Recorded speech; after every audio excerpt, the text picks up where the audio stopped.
Hello friends, आज हम मोहम्मद रफ़ी साहब के बारे में कुछ अनसुने किस्से बताने वाले हैं जो कि हिंदी के प्रमुख लेखक और कहानीकार विनोद विप्लव जी ने सुनाए हैं। विनोद विप्लव जी ने ही मोहम्मद रफ़ी साहब की पहली जीवनी मेरी आवाज सुनो नाम से किताब में लिखी थी, जो 2007 में प्रकाशित हुई थी।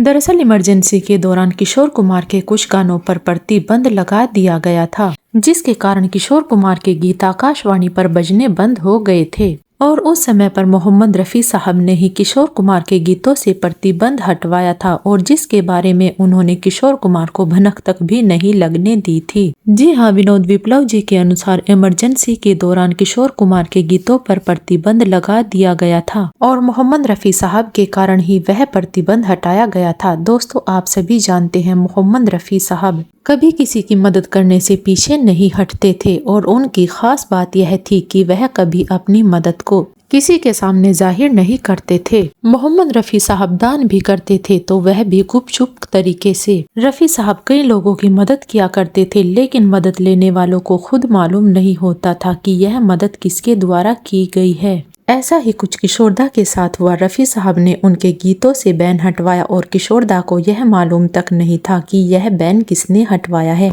दरअसल विनोद विप्लव जी के अनुसार जब किशोर कुमार के गानों पर प्रतिबंध लगा दिया था तो एक बार रफ़ी साहब किसी काम से दिल्ली आए और तब उन्होंने इंदिरा गांधी जी से मुलाकात की और बातचीत में उन्होंने इंदिरा गांधी जी से किशोर कुमार के गानों पर लगे प्रतिबंध को हटाने का आग्रह किया और रफ़ी साहब के आग्रह करने पर ही इंदिरा गांधी जी ने प्रतिबंध हटा दिया और जिसके बाद किशोर कुमार के गीत आकाशवाणी पर बजने लगे। और जब किशोरदा को अचानक पता चला कि उनके गीत दोबारा आकाशवाणी पर बजने लगे हैं और उनके गीतों से प्रतिबंध हटा लिया गया है, तो उन्होंने इसकी वजह पता लगाने की कोशिश की। आखिरकार वह भी चाहते थे कि आखिर ऐसा कैसे संभव हो पाया कि उनके गीतों से बैन हटा लिया गया। और जब उन्होंने छानबीन की तो पता चला कि रफ़ी साहब की वजह से ही उनके गीतों से बैन हटाया गया है। और इसके बाद वह रफ़ी साहब के पास पहुंचे और उन्होंने कहा, आपने मेरी इतनी मदद की और आपने मुझे पता तक भी नहीं चलने दिया। और रफ़ी साहब ने कहा, यह कोई इतनी बड़ी बात नहीं है, यह तो छोटी सी बात है, इसे कभी किसी को मत बताना कि मैंने आपकी मदद की है।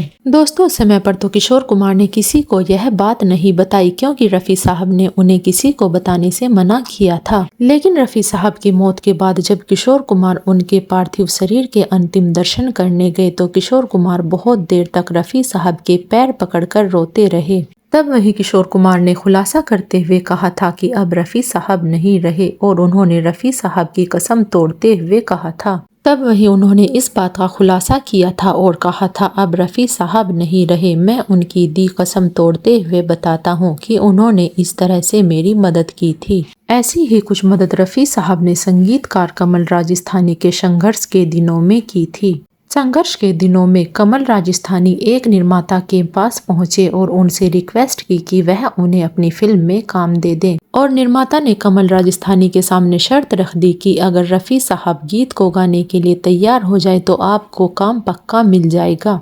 और इसके बाद जैसे तैसे करके कमल राजस्थानी मोहम्मद रफ़ी साहब के पास पहुंचे और उन्होंने सारी कहानी रफ़ी साहब के सामने बयान की। और इसके बाद मोहम्मद रफ़ी साहब ने कमल राजस्थानी को गीत गाने के लिए डेट दे दी। और इसके बाद जब उन्होंने प्रोड्यूसर को यह बात बताई तो प्रोड्यूसर यह सुनकर हैरान रह गए कि जिस संगीतकार को कोई जानता तक नहीं, रफ़ी साहब उसके लिए गीत गाने के लिए कैसे तैयार हो गए। और इसके बाद निर्माता ने कमल राजस्थानी को संगीत देने का मौका दे दिया और जब उन्हें उनकी फीस मिली तो उस फीस को लेकर वह मोहम्मद रफ़ी साहब के पास पहुंच गए और वह फीस उन्होंने रफ़ी साहब को देनी चाहिए। लेकिन रफ़ी साहब ने उस पैसे को लौटाते हुए कहा, इसे रख लीजिए और अपने पैसों से जूते कपड़े आदि बना लीजिए, क्योंकि मुंबई दिखावट की दुनिया है, अगर यहाँ अच्छा पहनोगे नहीं तो कोई काम नहीं देगा। दोस्तों, ये थे मोहम्मद रफ़ी के नेक दिल और दरिया दिली से जुड़े हुए कुछ किस्से। दोस्तों, मोहम्मद रफ़ी साहब एक बेहद नेक और दूसरों की मदद करने वाले इंसान थे। आपका रफ़ी साहब के बारे में क्या कहना है, हमें कमेंट में ज़रूर बताएं